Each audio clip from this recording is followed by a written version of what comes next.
Hey everyone, today on People Now, we are honoring the nurses who are fighting coronavirus on National Nurses Day. The fact that the reopening is happening is a good thing, but it also needs to be done safely. Dr. Mike is here with answers to our questions about COVID-19. We're also celebrating birthdays. Vanessa Bryant finds an unopened card from her late husband Kobe as she celebrates her 38th birthday. We'll explain what happened.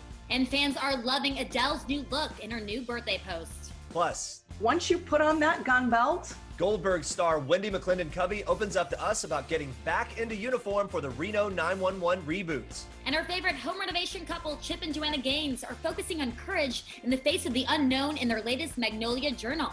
We'll tell you what they're saying. That and so much more, all today on People Now. Let's go.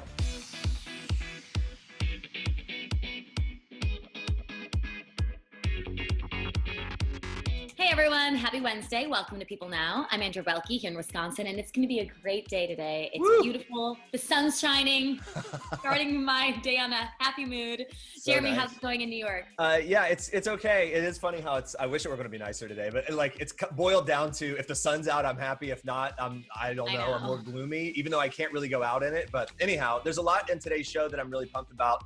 Wendy McClendon-Covey, the actress, I talked to her about the new Reno 911, which a lot of people are pumped about. So she kind of gives an update on that. Yeah, and I talked to Dr. Mike. He's answering a lot of your COVID-19 questions, so that's really useful. Also, we did talk about him being the sexiest doctor alive. People Magazine, we had to. We did ask about that. Facts are facts. But there's a lot to get to today. Here's what you need to know and what's trending for your Wednesday. Happy first birthday, baby Archie. Meghan Markle and Prince Harry shared a brand new photo of Archie for the occasion on Wednesday. It's a screen grab from a video of Meghan and Archie reading the children's book, Duck Rabbit. The video is filmed by proud dad Harry from the family's new Los Angeles home. Let's take a look at some of it. Ready? Want to open it? Good job. Hey, look, a duck. That's not a duck. That's a rabbit. Yeah, here, can you turn the page? What happens after that? Are you kidding me? It's totally a duck. It's for sure a rabbit. What's on the next page? See? There's his bill. What are you talking about? Those are his ears, silly. He is so adorable. I love looking at him. The video is in support of the Save With Stories campaign and Save the Children UK, which helps children who have been impacted by the coronavirus. The family of three spent some time on Vancouver Island in Canada before moving to Los Angeles in March after announcing their departure from royal life. A source recently told People that Archie is super active, definitely is keeping them busy, and that he brings a lot of joy. Yeah, and a friend added, he's doing great. Meghan and Harry are really happy with Archie. They are happy about what's ahead for them. And happy birthday from us as well to Archie. Hello, Adele. The Grammy Award-winning singer is showing off her dramatic new look on Instagram. Adele shared a photo of herself in a slim-fitting black mini dress with billowy sleeves.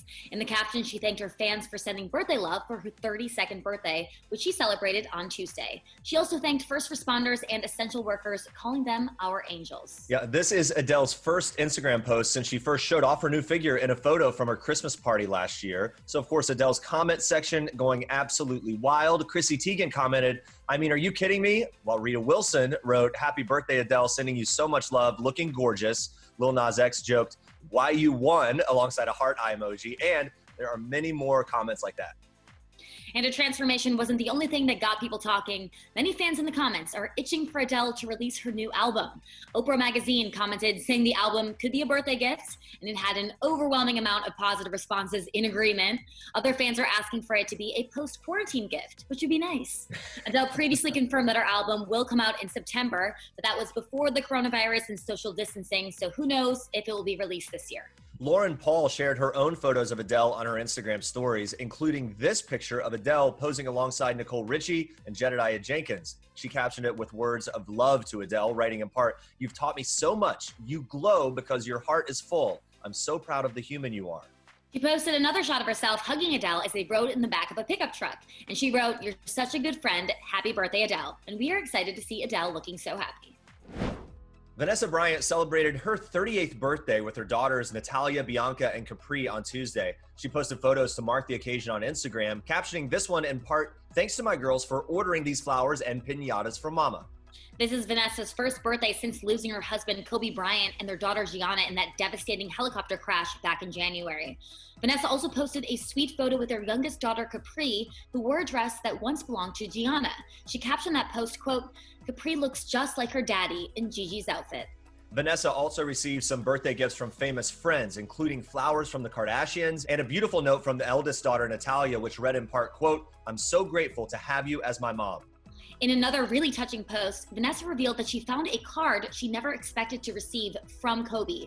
She posted a photo of the yellow envelope, explaining she found the note the day before her birthday, and that the envelope was addressed, "The love of my life." She says she waited one more day until her birthday to open it because it gave her, quote, "something to look forward to today." I mean, that's really incredible and really touching. A lot of milestones in a short amount of time. April would have marked her and Kobe's 19th wedding anniversary. Vanessa's birthday comes just days after Gianna's. We're glad to see your loved ones are helping put a smile on our face. All right, guys, it is National Nurses Day, so we want to use today's Stories to Make You Smile to thank and honor the men and women working tirelessly to fight COVID-19. All across America, nurses and healthcare workers are being celebrated for their dedication. They are some of the heroes who are putting their own lives at risk to take care of us during this pandemic. They definitely are. Many spots around the globe are literally applauding them every day, cheering together at 7 p.m. to show them their support. But today, we here at People Now want to personally thank some of the nurses that we know and really show them that we care. They're out there fighting the fight every day.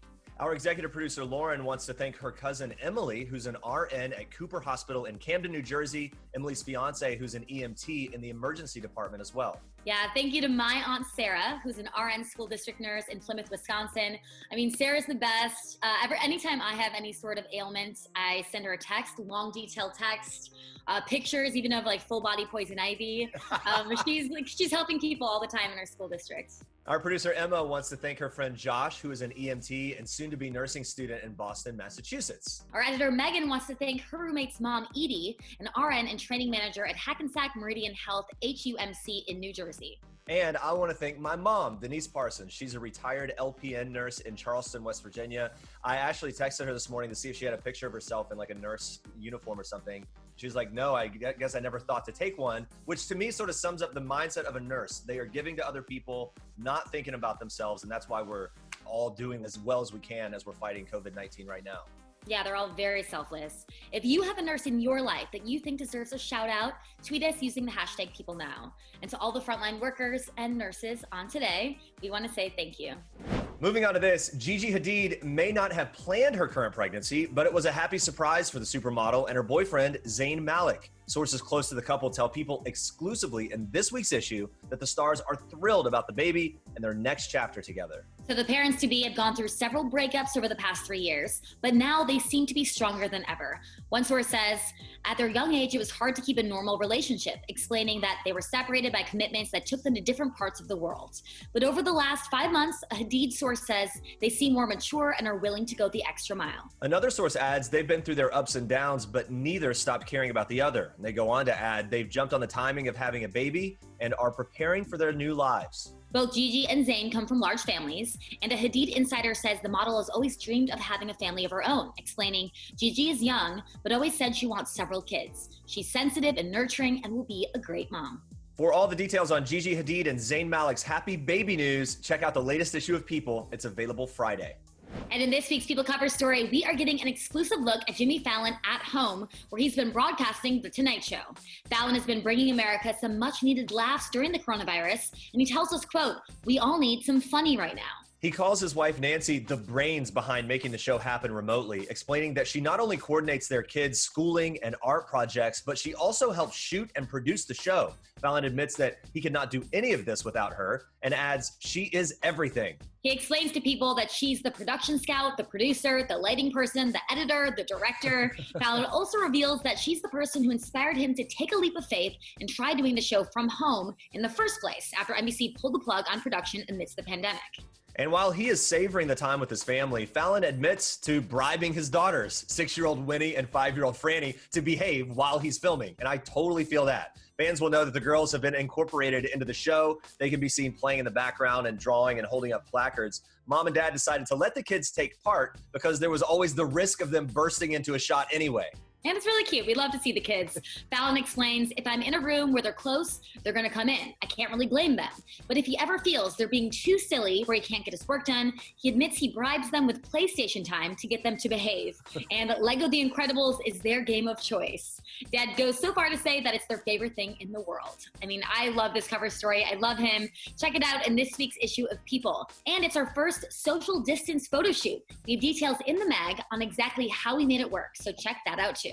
All right, stay with us. We're talking with actress Wendy McClendon-Covey about the return of Reno 911. Plus, we've got some fun science experiments to help keep your kids occupied while indoors. Stick around. All right, guys, many of us are trying to keep our kids entertained while we're staying at home. So Parents Editor-in-Chief Julia Edelstein is showing us some easy at-home science experiments with the help of her 5-year-old niece, Charlotte. So this first experiment is called Glass Symphony, and your music-loving kids will enjoy this one. So to start, fill up a line of glasses with ascending levels of water. Add food coloring to create a beautiful rainbow effect. Then have your child lightly tap each glass with a spoon to create your own tune, like this. Make your own little song. You can have fun all day with this. I make my own song. Yeah?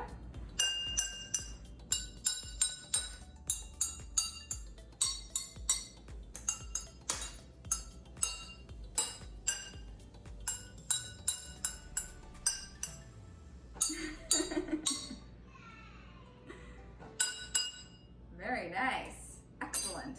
I like that. And this next experiment is called Mystery Marker. What you'll need is a bowl of water, paper towels cut into strips, 3 or more different colored markers, including black. Julia says that non-primary colors actually work best for this experiment. So to begin the experiment, draw a wavy line about 1 inch from the bottom of the paper towel strip using a different color pen on each. Julia is using black first. Then you dip the strip into the water so only the bottom edge of that paper towel is submerged. Hold it in place as the water creeps up the towel. The ink marks will spread, revealing the different dyes that make up each color. What colors are coming out? Blue. Blue. Well, let's see if anything else comes out. Dark blue. Almost looks like there's green in there, right? Mm-hmm. With each marker, you can have your kids guess what colors make up the marker. It's pretty cool. I love it. The last experiment is Julia's family's favorite experiment, Storm in a Glass. For this experiment, you'll need water, shaving cream, food coloring, a glass, a spoon, and a bowl. First, you start off with filling your glass up halfway with water and then adding shaving cream on the top, which will be our clouds. Then in the bowl, add about a cup of water and 8 drops of food coloring. And now you're ready to start the storm. Watch. So we're gonna guess how much water, which is like the condensation in a storm, will we have to put over the clouds until they get heavy enough to create a storm in a glass. How many scoops do you think? 5. 5? All right, well, let's see. So Lottie's gonna take a scoop, or you can use any spoon, but if you use a tablespoon, it's a little bit easier to scoop. 4, whoa, look at that storm. 5. It didn't work. Well, it created a big storm under there. Do you want to keep going until there's a, oh, there it goes!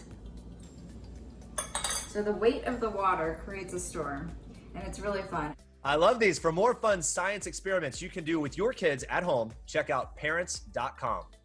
In this week's issue of People, Gabrielle Union is opening up about her modern family and her latest children's book called Welcome to the Party. Gabrielle says her special journey to motherhood and her 18-month-old daughter, Kavia James, inspired her to write a children's book, which is available now. Gabrielle and her husband, Dwayne Wade, welcomed Kavia James via surrogate in 2018, which Gabrielle calls non-traditional. Dwayne also has 3 children from previous relationships, so she says she really wanted to write the book as a, quote, love letter to every blended family. She adds, no matter how you became a new family, it is beautiful and real, and those new additions are wanted and celebrated. And in case you missed it, Kavia is already making a name for herself on Instagram. We are here for the smiley posts and those shady baby photos. Very cute. Gabrielle describes her daughter as daddy's little princess who likes to do things on her own and wants to be part of the conversation. She says Kavia knows her boundaries, but she's very suspicious at the same time. Gabrielle even says that raising Kavia has helped both mom and dad through Dwayne's daughter Zaya's transition. Gabrielle says for Kavya, they worked a lot on unlearning what they knew about identity and gender expression in order to not predetermine who she was. So by the time Zaya transitioned, Gabrielle says they were much better equipped to receive her. She calls it all a beautiful journey, and we agree. Yes, we do. Gabrielle says when it comes to teaching our kids about empowerment, quote, when you find your own truth and you live it, you unlock your power. But above all, what has Gabrielle learned most about being a parent? She says it's this: if you lead with all the things you got wrong and possess humility and an openness to learn, you'd be surprised how you can fix things. Very well put. Actress Kara Sedgwick is sharing her #1 piece of relationship advice in this week's issue of People. Sedgwick has been with husband and fellow actor Kevin Bacon for over 30 years. They share 2 children, Travis and Sosie. The two met on the set of Lemon Sky. That was in 1987, and then they tied the knot a year later. Kira currently stars in the upcoming film Endings Beginnings, which is all about addressing the struggle of asking for what you want. Kira tells us that she served as the on-set relationship expert. She says, everyone was picking my brain. She shares that the secret to a successful marriage is to not take marriage advice from celebrities. She adds, relationships are such a mystery, nobody has the answers. She truly believes that she and Kevin got lucky. Kira also reveals that one of the reasons why Endings Beginnings director Drake Doremus wanted Kira in his film was because she's managed to be in a relationship for as many years as she has. But Kira and Kevin's relationship isn't the only long-lasting Hollywood love story. Phil Donahue and Marlo Thomas interviewed 40 Hollywood couples on their secret to a happy life for their new book, What Makes a Marriage Last. So let's take a look at some of the celeb couples and their secrets. Melissa McCarthy and Ben Falcone, who've been married for 14 years, share that their secret is to go to bed angry. Melissa says, fighting is not excitement. It's the wrong kind of rush. It's not the foundation you can build a relationship on. So I guess the thought is, go to bed instead of duking it all out. Yeah, and Jamie Lee Curtis and Christopher Guest, who've been married for 35 years, share the 2 words that keep them together are don't leave. Chris shares in the book, in part, that the key is to work on stuff. Relationships evolve continuously. Jamie adds that you may hate your spouse one day, and the next day you don't hate them, but you wake up with a fresh start. Do you get that, Jeremy? I do get it. I guess the people often will ask me advice because I've been married for over 10 years now. Why over 10 years? Almost 13 years.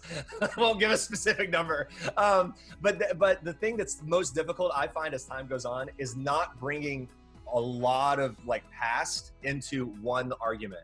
It's like, it could be about something insignificant and you just load it up with years of frustration about that thing. So it's that's a challenge. I would say if you could get to that point, it really does help to not bring everything from the past into the moment. Yeah. Well, I have no marriage advice. There's my advice. What's yours? I don't have any. I have no married years under my belt, but I am learning, and this book sounds really interesting too. What Makes a Marriage Last is available now.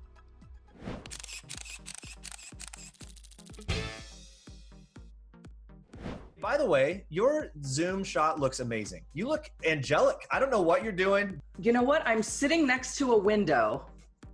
And I think the time of day that it is, it's just really working for me. I look like a sea hag in other parts of the house. So Wendy McClendon Covey never fails to make me laugh, and I got the chance to chat with her about the return of Reno 911. The show has been rebooted nearly 11 years after its 6th and final season. But before we got into the show, she weighed in on the many requests she received on social media from fans to play Carol Baskin from the Netflix docuseries Tiger King if it were to ever become a scripted show. Watch. People started telling me that online, Instagram and Twitter.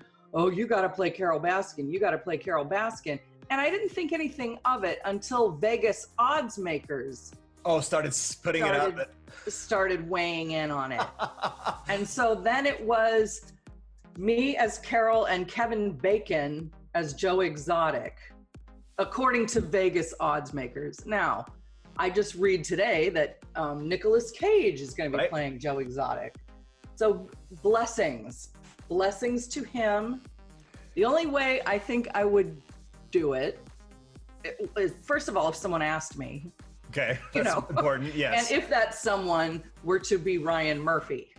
Oh, okay. In a few years, if he turns this into an American crime story, yes, and you don't even have to pay me. Now, What about the prospect of playing alongside Nicolas Cage? Just in theory. I've done that. Yeah.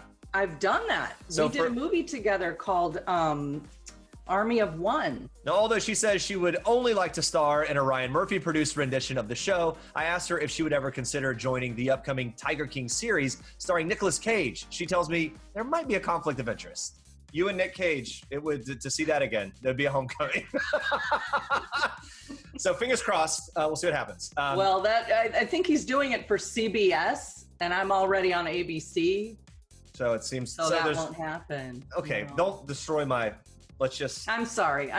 You know what? In the realm of what is possible, things are possible. You know. As Wendy says, there is still hope, but for now, she's enjoying the comeback of Reno 911. Check out this clip from the new season. Clemmy is ready for a night on the town, but she's no sitting duck. Where are you packing, Clemmy? There's a couple things in life that I'm really into right now. One of them is fashion, and one of them is not having anyone piss all over my rights. For years, Reno 911 sat at the top of the list of most wanted reboots. Wendy tells me why she thinks the show resonates so much with fans and whether or not she ever thought a reboot would actually happen. I was surprised because, again, I've been asked for 13 years if there's going to be a reboot. And, you know, I would feel so bad because I had no information or the answer was always no. And then when this came about, it was perfect because Quibi is all about quick bites, and that show is all about quick bites. You know, Cops is still on the air, and all these other cop shows that are, you know, whatever, PD Live, like people love watching that stuff. Like it's intoxicating. So it still works. And also these characters are so specific and beloved and not that great at their jobs that it's still funny. And a lot of people, not a lot of people, but you know, I've gotten the criticism of, well, they're just so bad at their jobs. Like who wants to watch that? It's terrible for the police. And it's like, no, it isn't. No, it isn't. There's bad people in every field. Right, yeah, right. You know, there is no Reno Sheriff's Department. Even that department is fictitious. Right. So we're not making fun of anybody. We're just saying, what if the worst of the worst all worked in the same department? And obviously the audience gets that and understands the joke, and it's so good. Was it tough for you at all after this amount of time to snap back into that character? Yes. Was it? It was, because I'm kind of superstitious in that once something's over, you don't go back. So I had just moved on from it. And I was also doing the Goldbergs at the time, and thank God both were, you know, very cooperative and letting me do both at the same time. They were great with my schedule. But I thought, I don't know if I know how to play this person anymore. It's been so long. But you know, it's funny. Once you put on that gun belt, and once you just make peace with the way you look in a beige polyester uniform, you just say, well, here she is. Yeah. Here she is. I would imagine, yeah, once you kind of put the whole ensemble on, it just sort of happens. Thomas Lennon talked in a recent interview about sort of the show operating off an outline, lots of improvisation, and you guys have all talked about that. Was that part of it kind of interesting to snap into again after, I mean, the Goldbergs obviously scripted, a lot more heavily scripted than this. How did that play out for you? That was interesting because, again, it is all improvised. So to go from point A to point B, I haven't done that in a long time, to just like literally improvise an entire scene where you don't know what's going to go on. You really don't, because you have someone playing a perp and they've got their own ideas about where it's going to go. And whatever's happening in the background, like you kind of have to use that as well, because life is not going to stop while we're filming. So that really got me nervous, and it took a couple tries. I'm sure get the yeah, I'm sure there's one scene in particular I know they just can't use. Okay. Because I was useless, but I got my groove on. Yeah. Again, and then it became really, really fun, and I'm just so happy for the opportunity to do it again. I hope you guys like it. The show is set to feature some pretty great guests this season, like Tim Allen and Weird Al Yankovic. She shared with me who she is most excited for fans to see. Oh, I'm excited for you to see Ron Perlman. Oh my gosh, so good. Ron Perlman and I have a very special scene together. I think it's gonna bring tears to your eyes and a lump to your throat and possibly churn your stomach. Okay, a little bit of everything. Yes. That's a good tease. All right, everyone, be sure to check out season 7 of Reno 911. Quibi will be releasing new episodes every day on the Quibi app. All right, with many states around the nation beginning to lift stay-at-home orders in the midst of the coronavirus pandemic, we want to make sure we are doing it safely. So we are joined now by family medicine physician, Dr. Mike. Hi, Dr. Mike. How's it going? Thanks for joining us. Hey, how's it going? Thank you so much for having me. Yeah, today I want to give out some good information to reassure folks that everything's happening in the speed that it needs to. And the fact that the reopening is happening is a good thing, but it also needs to be done safely. So you do think it's a good idea that we are reopening the states right now? Yeah, I mean, absolutely. With this virus, the reason we had to have this lockdown was to prevent such a strong peak of this virus. COVID-19, what's unique about it and what makes it so different from the flu is it spreads 2 to 3 times quicker than the flu.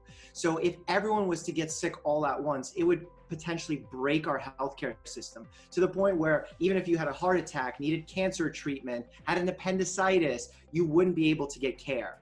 And now that we've sort of been able to prepare the hospitals, get all the personal protective equipment we need, now we're ready to slowly reopen areas and consistently do reassessments in each area to figure out what impact we're having when we're doing these reopenings. We do it smart. I think that's the safest way to go about it. And what's your advice to someone who has to go back to work and they need to stay safe and healthy? What are the best precautions they can take? Well, the precautions really haven't changed from when the COVID-19 pandemic first started. You want to be vigilant about washing your hands, trying to do your best to keep 6 feet away from others. We are still recommending people cover their faces, especially in crowded areas. And the reason for this is not to protect yourself. So do not think that by wearing a bandana, a scarf, a surgical mask, you're protecting yourself. It's not what it's for. The reason is to protect your particles, your respiratory droplets from going out into the environment and potentially getting other people sick. With COVID-19, someone may look totally healthy, but actually be spreading the virus. That's why we want everyone to cover up. Yeah, and I mean, if you could say any sort of timeline of when we're looking at and when we'll be able to go and hang out in large groups, do you have an idea of when that would even be? Yeah, I think the large gatherings of groups over 50 isn't going to happen anytime soon, simply because we need to take it slow in identifying what each step is going to do for our system. For example, Governor Cuomo is actually looking to ease some of the restrictions on May 15th for construction workers, manufacturers, and we need to see 2 weeks after that what happens. Are the hospitals able to manage it? If they are, we can move on to the next step and the next step. And we'll do that gradually. But the last one is going to be large gatherings. That's the last thing that's going to return to normal, because when we see virus transfer from person to person, it happens most commonly at these large gatherings, at indoor spaces like conference rooms, workplaces, and then the public transportation system. Those are the 3 most common places. So those are the ones that are going to be returning to normal the slowest. I mean, Dr. Mike, you live in New York. What was your reaction when you see a picture like that was floating around the internet of the West Village, people just in parks without face masks, not social distancing? I mean, most people I know have been doing such a great job of social distancing, so it's crazy to me that this is happening. Yeah, I look at a city like New York and I'm proud on one hand that we have millions of people who are doing the right thing. So I want to first and foremost give them credit for what they're doing. The people that aren't following the social distancing protocols, you're really putting yourself at risk. You're putting everyone around you at risk. And it's an unnecessary risk. You could still go out. We're allowing people to go out to the parks and to go run on the West Side Highway. Just do it responsibly. Keep 6 feet away from others, cover your face. It will really limit the strain that we're going to be putting on hospitals, because the last thing you want to do is overfill the hospitals to the point where you can't get care. Yeah. Will there be a potential return of the virus in the fall? I know people are talking about that. And what would that look like? Would some states have to close down again? What are you thinking? Yeah, it's very possible that we're going to have another huge strain put on our hospital systems come fall. It's actually something that we experience seasonally, even if there wasn't COVID-19. When flu season rolls around, the regular coronavirus that causes the common cold, rhinovirus, all these common viruses that come around wintertime really put a huge strain on our hospital system as is. When I was a resident and you were working in the ICU in November or December, you knew those were going to be busy times. And now with the addition of this new virus that's spreading, it's going to put even more strain.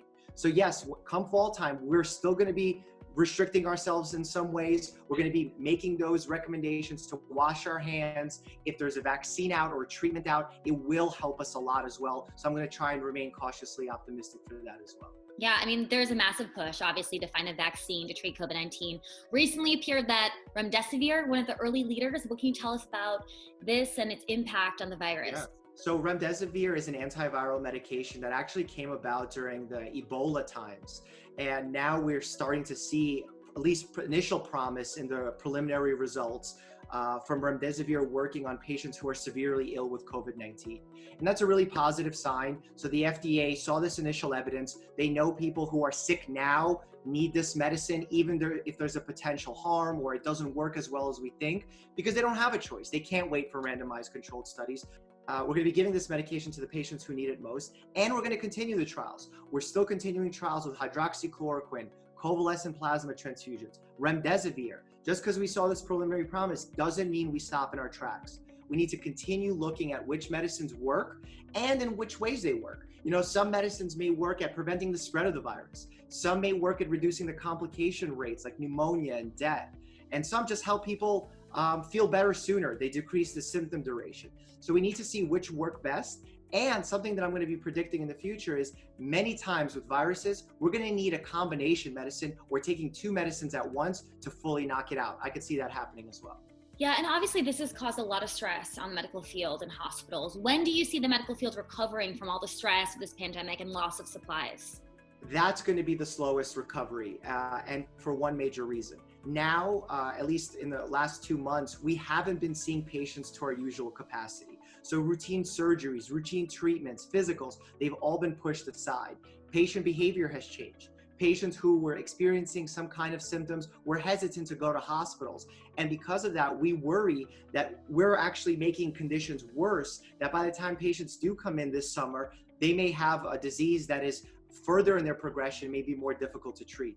So my hope is, and my recommendation is to patients, if you are experiencing some kind of abnormal symptom, do not hesitate to call your medical professional.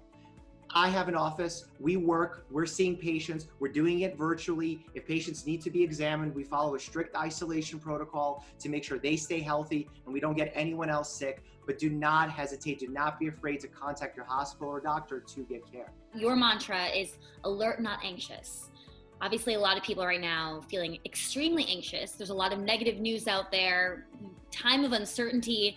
What do you say to those people? What's your message? Yeah, first and foremost, I'd like for them to turn off the news and keep it to once a day, maybe once every other day. Watching the news constantly and hearing numbers and outbreak warnings, it's very scary and it's anxiety provoking. So try and ease your mind by taking that off your plate. Second, I recommend people try and keep a routine. Even though our routines are completely disrupted with this virus, people aren't working their normal hours, I still want you going to sleep at a reasonable hour, waking up at a reasonable hour, exercising. That type of routine will actually keep anxiety at bay. And the final one is, now that we have all this time on our hands, do what makes our brains happy. Be social. Use Zoom calls, Skype calls, FaceTime calls, go on dates, but take it seriously. Like, go hop in the shower, put on an outfit, cook a meal, light a candle. The more you do that, the more of a sense of normalcy you feel when you do these types of things, the less anxiety you're going to feel and the easier you're going to go through this pandemic. Yeah, how has this all impacted your daily routine? Or what kind of things are you doing to keep the spirits high? I also experience my share of anxiety, especially when I'm looking after patients who have COVID-19. I have friends that have been personally affected. Actually, my partner and friend on my YouTube channel, Dan Owens, his father lost his life to COVID-19, and we were mourning that loss for a while. So something that I've been doing to sort of battle back those feelings of anxiety and depression, which are totally normal for humans. It doesn't mean that I have depression or I have generalized anxiety disorder. These are just feelings we have as humans. And what I've been doing is something called the 3 positive things. Every night before going to sleep, I write down 3 things just on a piece of paper that have happened during the day that were good. They don't have to be huge. I could say that my dog listened to me well, that I had a good meal, that a patient encounter went well. And I write down a little sentence as to why it made me happy. Doing that for a period of 2 weeks will decrease anxiety and depressive symptoms for up to 6 months. This has been proven by psychological research. My patients love it. I've seen great results with it. And it's something that anyone and everyone can do at home for 0 cost. Wow, I really like that. That sounds like a great, I should do that. Yeah, You no, it's inspired- great because we're just so, our minds are set to have a baseline level of anxiety. That's how we've survived, because when we're anxious, we have a good survival mode on. But when we're living at home, there's no tigers or bears walking around in our homes. That threat isn't there. So we need to sort of retrain our minds to think about the positive things every now and then.